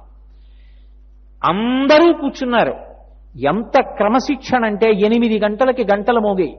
చిన్న చిన్న పిల్లలు కూడా ఎంత వ్రాయగలిగితే అంత రామనామం రాశారు. అంత రామనామం రాసి అంత రామనామం తీసుకొచ్చి ఓ డబ్బాలో వేశారు. కొన్ని కోట్ల రామనామం అయిపోయింది. ఎంతసేపట్లో? 2 గంటల్లో కొన్ని కోట్ల రామనామం అయింది. ఇప్పుడు ఆ రామనామాన్ని అంతటినీ ఏం చెయ్యాలి? గుంటూరు శారదా పరమేశ్వరి దేవాలయ ప్రాంగణంలోనే పెద్ద స్తూపం కట్టి ఈ రామనామం అంతా అందులో వేశారు. రామనామం శక్తి ఉత్తినే పోతుందా? ఇంతమంది వ్రాసిన రామనామం, ఆ రామనామ స్తూపం కొన్ని 100 సంవత్సరాల శక్తితో కాపాడుతుంది. ఎంత వృద్ధిలోకి వచ్చింది? అది పెట్టిన కొద్ది కాలానికే శృంగగిరి నుంచి భారతీ తీర్థ మహాస్వామి ఆ ఆలయానికి వచ్చి దగ్గర 15 రోజులు విడిది చేశారు. రామనామం రామనామమే. నీకు ఖాళీ ఉంది, ఆ రోజున ఒక అరగంట సేపు అందరూ కూర్చుని రామనామం రాయండి. మన గుడి ఒక రోజు చేసే కార్యక్రమం కాదు. ఒక చెట్టు ఏర్పడడానికి ఒక విత్తనాన్ని ఎలా పెడతామో అలాగే మన గుడి అన్న కార్యక్రమాన్ని తిరుమల తిరుపతి దేవస్థానం పరిచయం చేయడం అనేటటువంటిది ఎందుకు పనికొస్తుంది అంటే తర్వాత అది అలా కొనసాగడం కోసం ప్రయత్నించాలి. ఇప్పుడు ఒకసారి అది మన గుడి, ఇక ఆ దేవాలయాన్ని ఏ కారణం చేత ఎవరూ కూడా మీరిక్కడ కొంచెం తుడుస్తారా, ఆలయం శుభ్రంగా లేకుండా మీరు జాగ్రత్త పడతారా అని అడగవలసిన అవసరం ఉండదు. నేను ఈ మాట చెప్తున్నాను అని మీరు మరొకలా భావన చెయ్యవద్దు. నేను అతిశయంతో కానీ గర్వంతో కానీ లేదా ఇది మేము సాధించిన విజయం అని కానీ ఏదో గొప్పతనం కోసం చెప్తున్నానని మీరు అనుకోవద్దు. మీకు సంతోషం కలగడానికి నేను ఒక్క విషయం ప్రతిపాదన చేస్తున్నాను. మా కాకినాడ పట్టణంలో అయ్యప్ప స్వామి దేవాలయం ఉంది. అయ్యప్ప స్వామి దేవాలయం చుట్టూ ఉన్న మొక్కలన్నీ కూడా 2 గజాల లోతు మట్టి కష్టపడి తవ్వుకుని భజనలు వేసుకుని భజనలు వినపడుతుండగా ఆడ మగ అందరం కలిసి ఉప్పరి వాళ్ళు పెద్ద పెద్ద తట్టలు మోసినట్టుగా మట్టి తట్టలు ఒకళ్ళకొకళ్ళం అందించుకుంటూ భగవన్నామం చెప్పుకుంటూ పెద్ద పెద్ద గాతలు తీసి అందులో గోశాలలో ఉన్నటువంటి పెంటమన్ను తెచ్చి పోసుకుని మొక్కలు వేశాం. మొక్కలు వేస్తే వెంటనే అందులోంచి నలుగురు అన్నారు, ఇవాళ మొక్కలు వేశాం, ఈ మొక్కలు బ్రతకడం ఎలా? ప్రతిరోజు సాయంకాలం మేము వచ్చి మొక్కలకి నీళ్లు పోస్తాం. ఎవరు అనలేదు, మన గుడి అంతే, మన ఇల్లు. ప్రతిరోజు సాయంకాలం ఇప్పటికీ కాకినాడ పట్టణంలో ఒక ప్రసిద్ధమైనటువంటి కళాశాలలో అధ్యాపకురాలు ఆవిడ, కొన్ని వేల జీతగత్తే. ఆవిడ ప్రతిరోజు వచ్చి మొక్కలన్నిటికీ నీళ్లు పోస్తారు. అలా దేవాలయానికి పెద్ద తడిక కట్టుకున్నాం. ఏదైనా ఉత్సవం జరుగుతుంది, ముందు అందరం కలిసి ఉదయం 8 అయ్యేటప్పటికి దేవాలయానికి ఎడతాం. ఏదో అందరం కలిపి అందులో 20 రూపాయలు 30 రూపాయలు 50 రూపాయలు తోచింది వేస్తాం ఓ డబ్బాలో. దాంట్లోనే ఆ బూజులు దులిపే కర్రలు, చీపురు కట్టలు, పీతాంబరం అన్నీ కొని తీసుకొస్తారు, అక్కడ పెడతారు. తేలికగా జరిగే ఏ ఉప్మా లాంటివో వండుకుంటాం. వండుకుని అందరం కడుపు నిండా తిని కాస్త మజ్జిగి తాగి తలపాగాలు కట్టుకుని అందరం పనికి బయలుదేరినట్టు బయలుదేరతాం. తలకో గుడి విభాగం చేసుకుంటాం. అందరం తలో గుడి మొదలు పెడతాం. మొదలుపెట్టి ఒక 2 గంటలు అసలు చూడాలి, అదొక పెద్ద పండగే. ఎంత సంతోషమో! కదలలేని వృద్ధులు కూడా వచ్చేస్తారు. వచ్చేసి చక్క స్టూళ్ళేసి కూర్చుని దేవాలయం సామానంతా తోమేస్తారు. కొంచెం ఓపికన్న వాళ్ళు గుడంతా తుడిచేస్తారు. కొంతమంది బూజుల కర్రలు పెట్టి దులిపేస్తారు, కొంతమంది వాహనాలు కడిగేస్తారు. నేను మీతో నిజం చెప్తున్నాను, మన గుడి ఏ మధ్యాహ్నం 12:30కో అయిపోతుంది. దేవాలయం నూతి దగ్గర అందరం స్నానం చేసేస్తాం, సహపంక్తి భోజనం చేస్తాం. పెద్ద షడ్రసోపేతమైంది కాదు, ఒక కూర, ఒక పులుసు, పెరుగు, అంతే. అందరం కూర్చుని అందరం కలిపి వడ్డించుకుని మాలో మేమే ఒక తల్లిదండ్రుల బిడ్డల్లా సంతోషంగా భోజనం చేస్తాం.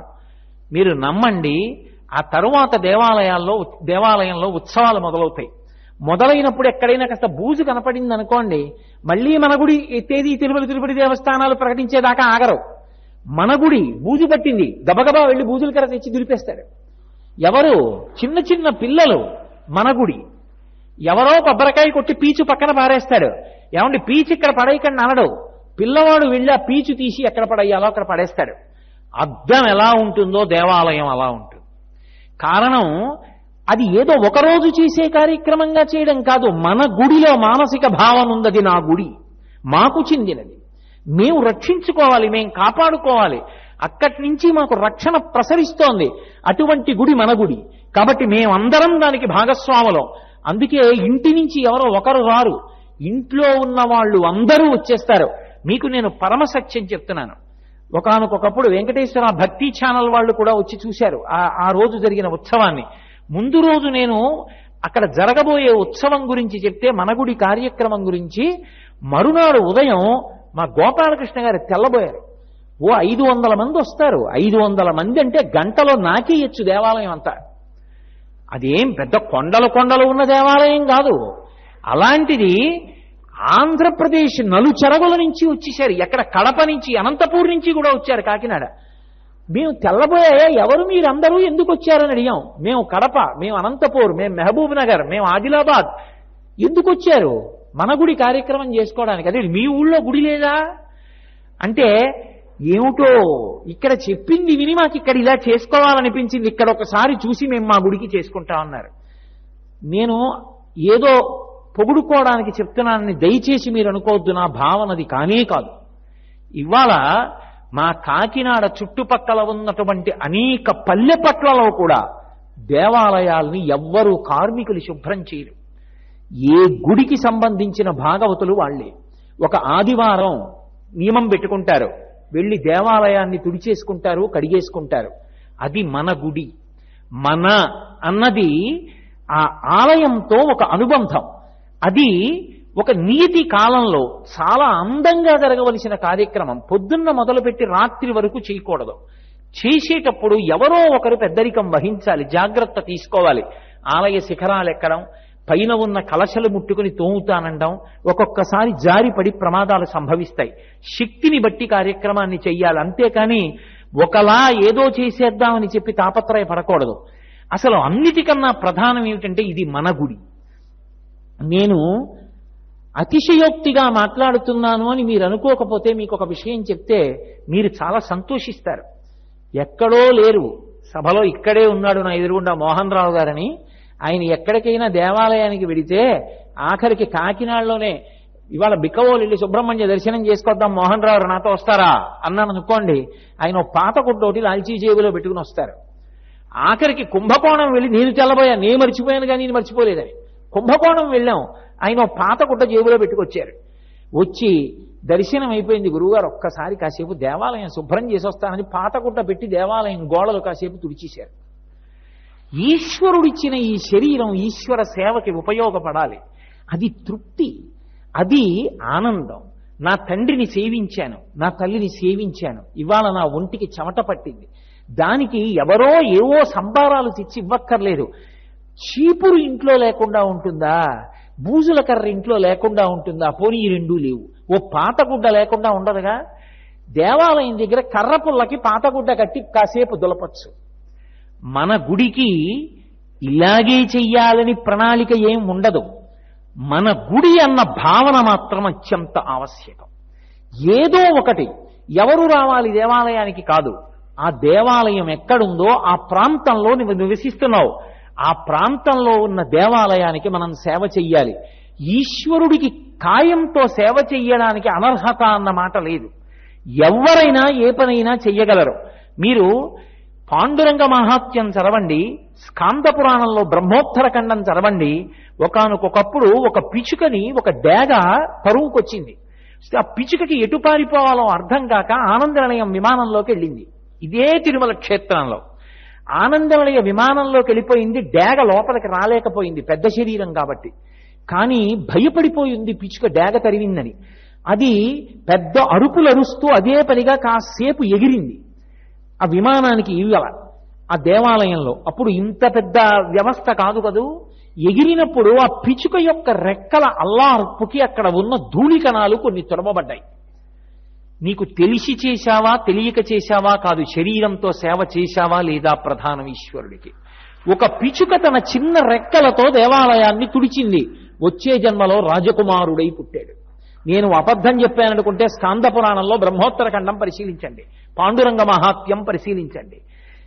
ఈ శరీరంతో దేవాలయానికి సేవ చెయ్యడం అన్నది అంత గొప్ప విశేషం. అందుకే ఉత్సవాలకి ముందు రహదారి తుడుస్తారు. ఆ రహదారి కూడా ఎవరు తుడుస్తారు అంటే, మాకు కాకినాడ పట్టణంలో ఉత్సవం జరుగుతుంది అంటే నెల్లాళ్ల ముందే దానికోసం దరఖాస్తు పెట్టుకుంటారు. అయ్యా నేను తుడుస్తానండి అని. ఎవరు? కోట్లకి పడగలెత్తిన వాళ్ళు, పెద్ద పెద్ద పదవులలో ఉన్నవాళ్ళు, వాళ్ళు తుడిచేది, వాళ్ళు నీళ్లు చల్లేది, వాళ్ళు చేతిలో కలశలు పట్టుకునేది. చిన్న చిన్న పిల్లల దగ్గర నుంచి ఎంత సేవ చేస్తారో దేవాలయానికి. అది మన గుడి. ఈ గుడిని మేము కాపాడుకోవాలి. ఎంత పొంగిపోతారంటే ఇంటింటికి వెళ్ళి శుభవార్తలా చెప్తారు. మేము వేసుకున్న అరటి చెట్లు అవి పెరిగి పెద్దవయ్యాయి. వచ్చే శారదా నవరాత్రులకి దేవాలయం ద్వారానికి రెండు పక్కల అరటి చెట్లు పైకొచ్చి చక్రకేళి గెలలు ఇలా దిగితే మనం ఆ చెట్ల మధ్యలోంచి గుళ్ళోకి వెళ్ళాలని కోరుకున్నాం. నిజంగా శారదా నవరాత్రులకి రెండు చక్రకేళి గెలలు దిగాయి. ఆ పళ్ళు కోసి అమ్మవారి నైవేద్యానికి తీసుకెడుతున్నప్పుడు అందరం ఒకళ్ళ దగ్గరికి ఒకళ్ళం వచ్చి మనం వేసుకున్న అరటి చెట్టు గెలేసింది. మన గుళ్ళో మన అరటి చెట్టు గెలేసింది. ఒకళ్ళకొకళ్ళు చెప్పుకుంటే ఎన్ని పనుల్లో ఉన్నా సరే గుడికి వెళ్ళి అబ్బా మనం వేసుకున్న అరటి చెట్టు గెలేసింది, మనం వేసిన మందార చెట్టు పువ్వు పూసింది, మనం వేసిన చెట్లు దండకి సరిపోతున్నాయి, మనం వేసిన తులసి బృందావనం ఇవాళ స్వామివారి సహస్రనామాలకి సరిపోతున్నాయి. ఒక్కడు చెట్టు మీద చెయ్యడు, పువ్వు కొయ్యడు. ఇచ్చట పువ్వులు కొయ్యరాదు అని బోర్డులుండవు. అది మన గుడి కాబట్టి ఎవరు ముట్టుకోరు. మా ఇంట్లో బీరువాలో పెట్టిన వస్తువులు దొంగతనము చెయ్యరాదు, ఈ గోడ వద్ద మూత్ర విసర్జన చెయ్యరాదు అని బోర్డు పెట్టానా? బోర్డు పెట్టను. ఎవరూ ఇంట్లో ఎత్తుకెళ్ళాడు. ఎవడింట్లో ఎవడెత్తుకెళ్తాడు? నా జేబులోది కొట్టేసి ఈ జేబులో పెట్టుకుంటానా? అది మన ఇల్లు, ఎవడికి వాడే రక్షిస్తాడు. అది మన గుడి. ఎవడూ అక్కడి నుంచి పువ్వులు తీసుకోడు, ఎవడు పళ్ళు తీడు. అవి దేవాలయానివి అంతే. అందరూ దేవాలయానికి రక్షకులే. ఎంత తాపత్రయపడతారంటే అలా కాపాడతారు. అది మన గుడి. అది ఇవాల్టి సిద్ధాంతం కాదు, కొత్తగా తిరుమల తిరుపతి దేవస్థానాలు తీసుకొచ్చినటువంటి సిద్ధాంతం అనుకుంటున్నారేమో, పొరపాటు. అది శాస్త్రాంతర్గతమైనటువంటి విశేషం. ఒకప్పుడు శైవ సంబంధంలో నాయనారులు అంటారు పరమశివుణ్ణి సేవించిన వారిని, విష్ణువు వలన అనుగ్రహము పొందిన వారిని ఆళ్వారులు అంటారు. ఆ నాయనారులు 63 మంది. అందులో అందరికన్నా జ్ఞానమునందు ప్రసిద్ధుడు జ్ఞాన సంబంధ నాయనార్. శారీరకంగా వృద్ధుడు అప్పర్. ఇద్దరూ కలిసి దక్షిణ దేశంలో ఒక శివాలయానికి వెళ్ళారు. ఆలయం అంతా శిథిలం అయిపోతోంది. చూశారు, ఈ ఆలయాన్ని పునర్నిర్మాణం చెయ్యాలి. వాళ్ళ దగ్గర ఏ డబ్బు ఉంది? వెళ్ళి పరమేశ్వరుడికి చెప్పారు, స్వామి దేవాలయం ఇలా ఉండడం మాకు బాధగా ఉంది, ఈ దేవాలయాన్ని పునర్నిర్మాణం చేస్తాం, సాయంకాలం అయ్యేటప్పటికి పనిచేసిన కార్మికులకు జీతం ఇవ్వడానికి ఇద్దరం చూరులో చేయి పెడతాం, కావలసిన ద్రవ్యం లభించేటట్టుగా నువ్వు అనుగ్రహించాలి. ప్రతిరోజు దినసరి వేతం మీద కార్మికుల్ని పెట్టారు. దేవాలయంలో పని జరిగిపోతోంది. సాయంకాలం అయ్యేటప్పటికి జ్ఞాన సంబంధనాయనారు అప్పరు ఇద్దరు పైన చూరులో చెయ్యి పెట్టేవారు. ఇద్దరికీ చెరుకొక బంగారు నాణ్యం దొరికేది. 2 బంగారు నాణేలు అంగడికి పంపేవారు డబ్బిమ్మని. అప్పరికి దొరికినటువంటి బంగారు నాణ్యంలో బంగారం ఎక్కువ ఉండేది. జ్ఞాన సంబంధనాయనారికి దొరికినటువంటి బంగారు నాణ్యంలో బంగారం తక్కువ ఉండేది. జ్ఞాన సంబంధం 1 రోజు కాదు, 2 రోజులు కాదు, అందరిలో తాను గొప్పవాడు. అటువంటి వాడు ప్రతిరోజు నాణ్యంలో బంగారం తక్కువ ఉండడమే బాధ వేసి ఓ రోజు పరమశివుణ్ణి అడిగాడు, శివ, ఏ ఒక్క రోజు నాకు దొరికిన నాణ్యంలో బంగారం ఎక్కువ ఉండదు, అప్పటికి దొరికిన నాణ్యంలో బంగారం ఎక్కువ ఉంటుంది, ఏమి నేను చేసిన దోషం అని అడిగాడు. శివుడు మాట్లాడాడు. ఆయన అన్నాడు, నువ్వు మహాజ్ఞానము కలిగిన వాడివి, నిస్సందేహం. సరస్వతి నీ నాలుక మీద తాండవం చేస్తుంది. కానీ ఎక్కడికి వెళ్ళినా నువ్వు ప్రజలకి ప్రవచనం చేస్తావు, పత్రికాలు పాడతావు, భజన చేస్తావు. కానీ అప్పర్ అలా కాదు. ఏదో ఒక సమయం ఖాళీ చూసుకుని దేవాలయాన్ని కాసేపు తుడుస్తాడు. ఎక్కడైనా ముళ్ళ మొక్కలుంటే తానే పీకేస్తాడు. ఏదైనా గుడికి అవసరం ఏముందో 1000 కళ్ళతో చూసి ఎక్కడో అక్కడ కనీసం తుడిచైనా వెళ్ళిపోతాడు. ఆయన ప్రతిరోజు కాయిక కైంకర్యం చేస్తాడు. నువ్వు చెయ్యవు. నీ యందు ఈ దోషం ఉంది, నీ శరీరాన్ని వాడవు, అందుకే నీకు దొరికే నాణ్యంలో బంగారు శాతం తక్కువ. అప్పర్ చేస్తాడు, అందుకే ఆయనకి దొరికేటటువంటి నాణ్యంలో బంగారు శాతం ఎక్కువ అన్నాడు. మన గుడి ఎవరి కోసమో పెట్టినటువంటి కార్యక్రమం కాదు, మళ్ళీ ఆ పురాతనమైనటువంటి సిద్ధాంతాన్ని ప్రజల్లోకి తీసుకొచ్చి ఇది మన గుడి అన్న భావన పెంపొందింప చేయడానికి, మానసికంగా ఆ అనుబంధాన్ని పొందడానికి ఏర్పాటు చేయబడినటువంటి కార్యక్రమం. అటువంటి కార్యక్రమం అయినప్పుడు మనకి మనంగా ఓ క్రమశిక్షణ పెట్టుకోవాలి. ఏదో ఒక సమయం, రేపటి రోజున కార్తీక పౌర్ణమి, అద్భుతమైనటువంటి రోజు. అంత పరమాద్భుతమైనటువంటి రోజున మేము ఆ రోజు ఉదయం 8 గంటలకి దేవాలయానికి వెడతాం. తలుపులు వేయడం కుదరదు. రేపటి రోజున అసంఖ్యాకంగా భక్తులు దర్శనానికి వస్తారు. అందుకే పైన ఉన్నటువంటి గోడలన్నీ కూడా తుడుస్తాం. దేవాలయం అంతటా కూడా దీపాలు వెలిగిస్తాం. వెలిగించేటప్పుడు నేను దీపం పెట్టేశానా లేదా అన్నది కాదు కారణం. దీపం పెట్టింది వేరొకరి ప్రమాదానికి కారణం కాకుండా పెడుతున్నానా లేదా అన్నది ప్రధానమైనటువంటి అంశం. అలా దీపం పెడుతున్నానా లేదా. సాయంకాలం అయింది, చక్కగా అందరూ వెళ్ళి భజన చేయడం. ప్రదోష వేళ అయ్యేటప్పటికి దేదీప్యమానంగా ఆంధ్రదేశం అంతా కూడా ఎటు చూసినా దీపాలే. ఏదో విమానంలో రాత్రి ఏ ముంబై మహానగరంలోనో దిగుతుంటే 1,000,000 దీపాలు కనపడతాయి. అలా రేపటి రోజున ఏ విమానంలోంచో గగనతలంలోంచి చూస్తే ఏది హైదరాబాదో, ఏది తిరుపతో, ఏది కాకినాడో, ఏది పల్లెపట్టో తెలియకూడదు. ఆంధ్రదేశం అంతా దీపాలమయమైపోవాలి. మనుష్య జన్మని తరింపచేసుకుని ఆ చెప్పవలసిన శ్లోకాన్ని చెప్పి, కీటాపతంగాహమశకాశ్చ వృక్షాః జలే స్థలే ఏ నివసంతి జీవాః దృష్ట్వా ప్రదీపం నచ జన్మభాగినః భవంతి త్వం శపచాహి విప్రాః. నిన్నటి రోజున నేను ఆ శ్లోకం గురించి చెప్తే ఉత్సాహవంతులైన కొంతమంది ముందుకొచ్చి రాత్రికి రాత్రి ముద్రణ చేసి కొన్ని వేల ప్రతులు సిద్ధం చేసి ఇవాళ మీకు అందరికీ అందించారు. అది మన గుడి, ఇది మన గుడి. మనం చేసుకుందాం. అంతేకాని అన్నీ ఎవరో చెయ్యాలని కోరకూడదు. మన గుడి అంటే మనం చేసుకోవాలి. చక్కగా శ్లోకం చదివి అందరం దీపాలు పెట్టాలి. అన్ని గ్రామాలలో, అన్ని పట్టణాలలో, అన్ని నగరాలలో దేవాలయాలుంటాయి. దేవాలయం లేనటువంటి ప్రాంగణాలు ఉండవు, ఊళ్ళు ఉండవు. దేవాలయం లేకపోతే మఠ ప్రాంగణాన్ని శుభ్రం చెయ్యొచ్చు. కాబట్టి అలా రేపటి రోజున మనగుడి కార్యక్రమంలో మనం అందరం పాల్గొని దిగ్విజయవంతం చేద్దాం. ఇవన్నీ మీకు చెప్పి నేను చెయ్యను అనుకుంటున్నారేమో. మీకు ఎక్కడో అక్కడ రేపటి రోజున తిరుపతిలో ఏదో ఒక దేవాలయంలో నేను కనపడతాను. నేను కూడా ఓ బట్ట పట్టుకొచ్చి గుడి తుడుచుకుంటూ, ఒకరి కోసం కాదు. నేను తుడుస్తున్నప్పుడు టీవీ కెమెరాలు నన్ను కవర్ చేస్తున్నాయా లేదా అన్న ఆర్తితో, కీర్తి కండూతితో కాదు. మనుష్య జన్మ నాకు పరమేశ్వరుడిచ్చి ఈ శరీరం ఇచ్చినందుకు ఆయనకి కృతజ్ఞతావిష్కారంగా గుడిని తుడుచుకుంటాను. నేనేమి కోట్ల మంది రేపటి రోజున మనగుడి కార్యక్రమంలో దేవాలయాల్ని శుద్ధి చేసుకుంటారు. తమంత తాముగా తాము చెయ్యగలిగినటువంటి సేవ చేసుకుంటారు. అందున తిరుపతి పట్టణంలో రేపటి రోజున మహోత్సవం. ఎందువల్ల అంటే పరమాద్భుతమైనటువంటి విశేషం ఒకటి ఆంధ్రదేశం మొత్తం మీద. ఆంధ్రదేశమేమి, నాకు తెలిసినంత వరకు, నేను పురాణాలు చదివినంత వరకు, నాకు జ్ఞానము ప్రసరించినంత వరకు ఏ పట్టణానికి లేనటువంటి మహాద్భుతమైనటువంటి పుణ్యము రేపు ఒక్క తిరుపతి పట్టణానికే పట్టుకుంటుంది. ఎందుకు పట్టుకుంటుందంటారేమో, తీర్థము అని మనకి వేదంలో ఒక మాట ఉంది. తీర్థము అన్న మాట గురించి వేదం వ్యాఖ్యానం చేసింది. ఒకప్పుడు అంగిరసాది మహర్షులు యజ్ఞయాగాది క్రతువులు చేశారు నదీ తీరంలో. చేసి వారు అంత తేలికైనటువంటి విషయం ఏం కాదు.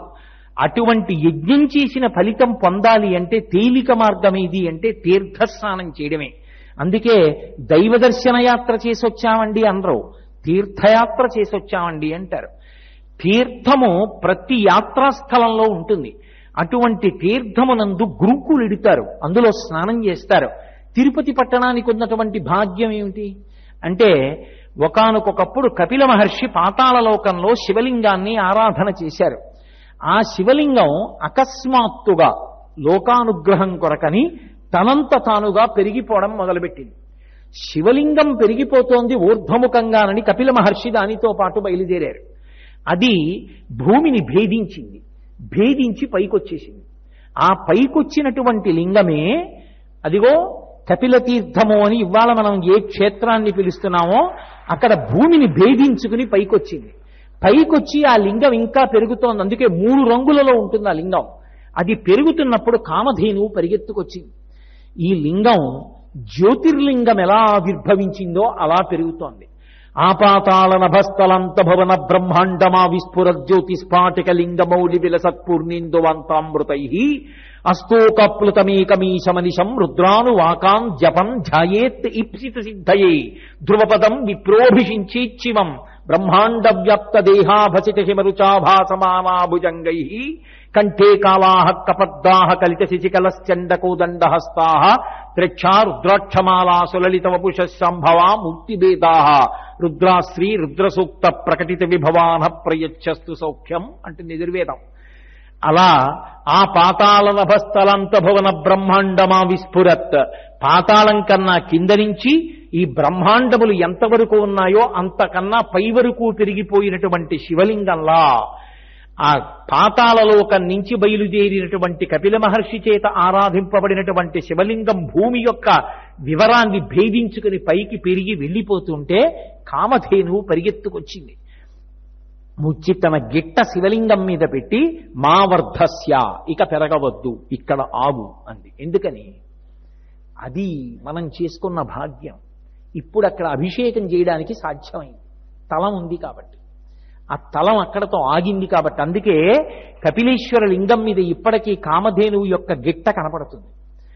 ఒకానొకప్పుడు భగీరథుడు ప్రార్థన చేస్తే ఆకాశంలో ఉండేటటువంటి గంగ పరమశివుడి తల మీద పడి, ఆకాశంలో ప్రవహిస్తే మందాకిని, భూమి మీద ప్రవహిస్తే భాగీరథి, పాతాళంలో ప్రవహిస్తే భోగవతి, రంగతుంగ తరంగ సంఘములతో రంజిల్లు ఘోషంబుతో బంగారంబగు పొంగుతో నురగటో పువ్వాట తుంపర్లతో భంగుల్ సల్పుతు జంగలించుతు నభోభాగము నుండి జారన్ గంగమ్మను దల్చితే శిరమునన్ రంజిల్లుతున్ శంకరా అని గంగావతరణం జరిగింది.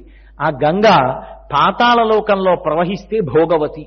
ఎప్పుడైతే పరమశివుడు కపిలలింగం రూపంలో భూమిని భేదించుకుని పైకొచ్చేస్తున్నాడో పాతాళంలో ఉన్నటువంటి గంగ కూడా ప్రవాహం పైకొచ్చింది ఆయనతో పాటే. ఆ భోగవతియే కపిల తీర్థము అన్న పేరుతో అక్కడ ఏర్పడింది. రేపటి రోజున కార్తీక పౌర్ణమి నాడు ఒక పరమాద్భుతం జరుగుతుంది. మనుష్య జన్మ ఎత్తినటువంటి వాడు తప్పకుండా కోరుకుంటాడు తీర్థస్నానం చెయ్యాలి, ఒక్కసారైనా జీవితంలో తీర్థస్నానం చెయ్యాలి అని కోరుకుంటారు. ఆ తీర్థస్నానం కోసమే నది అంతటా అన్ని చోట్ల ఘాట్లున్నా తీర్థం ఎక్కడుందో అక్కడికి ఎడతారు. గంగానది ఎక్కడైనా గంగే, కానీ మణికర్ణికా ఘాట్లో ఎందుకు స్నానం చేస్తాం?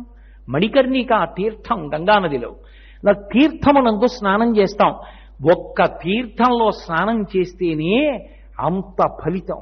అటువంటిది కార్తీక పౌర్ణమి నాడు ఒక విశేషం జరుగుతుంది అని చెప్పింది. నేను కాదు, సాక్షాత్తు పరమశివుడు చెప్పాడు.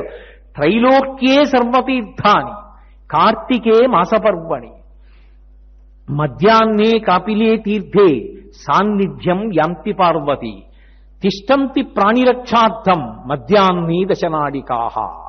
ఓ పార్వతి, ఈ భూమండలం మీద ఒకే ఒక చోట ఒక అత్యద్భుతం జరుగుతుంది.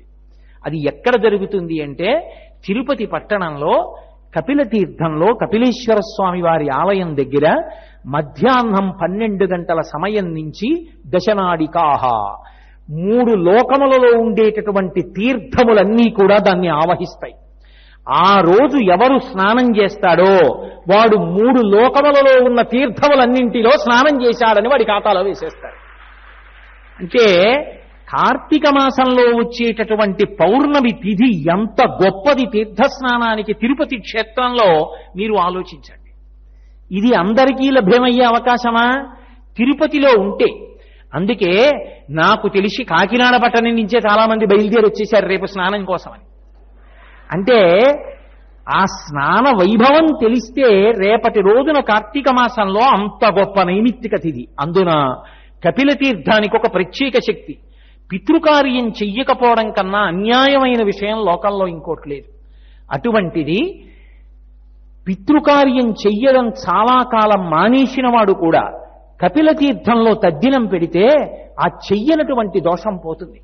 పితృదేవతలకి పరమపావనమైనటువంటి క్షేత్రము కపిల తీర్థము, దేవతలకు పరమపావనమైనటువంటిది కపిల తీర్థము.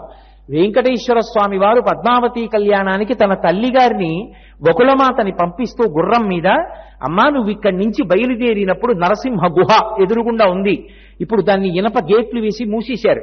ఆ నరసింహ గుహలోంచి బయటికి వెడితే అక్కడ శివలింగం ఉంది, పాత ఆ కపిలలింగం. కపిలలింగానికి అభిషేకం చేసి వెళ్ళమ్మా, కోరిక తీరుతుంది అని చెప్పాడు. అంత గొప్ప స్వామి. ఆ పైన శేషాచలం నుంచి పడుతున్నటువంటి జలపాతం, పైన వెంకటాచల ప్రభు మహానుభావుడు, గొప్ప అనుగ్రహం. అందుకే వెంకటాద్రి సమంస్థానం బ్రహ్మాండే నాస్తికించన వెంకటేశ సమోదేవో నభూతో నభవిష్యతి. వెంకటేశ్వరుడితో సమానమైనటువంటి దైవము ఇత పూర్వము కాని ఇక పైన కాని ఉండరు, లేరు. ఎందుచేత అంటే ఈశ్వరుడు ఎన్నో అవతారాలు స్వీకరించాడు. వేదోద్ధారణ వందరాభరణ వృద్ధి ధర్మ నిర్మాణ ప్రహ్లాదత్రాణ బలి ప్రతారణ నృపాహంకార నిర్వాపన వైదేహీ రమణ ధనంజయ జయ వ్యాపార పారీణ క్షోణీ దివ్యత్ కరుణా తమోహరణ తండ్రి వెంకటేశ ప్రభో అని ఇన్ని అవతారాలు స్వీకరించిన ప్రతి అవతారంలో ఏదో మత్స్యకూర్మాది అవతారములు పక్కన పెడితే రాక్షస సంహారాన్ని ధాటిగా చేశాడు ధర్మాన్ని నిలబెట్టడం కోసం.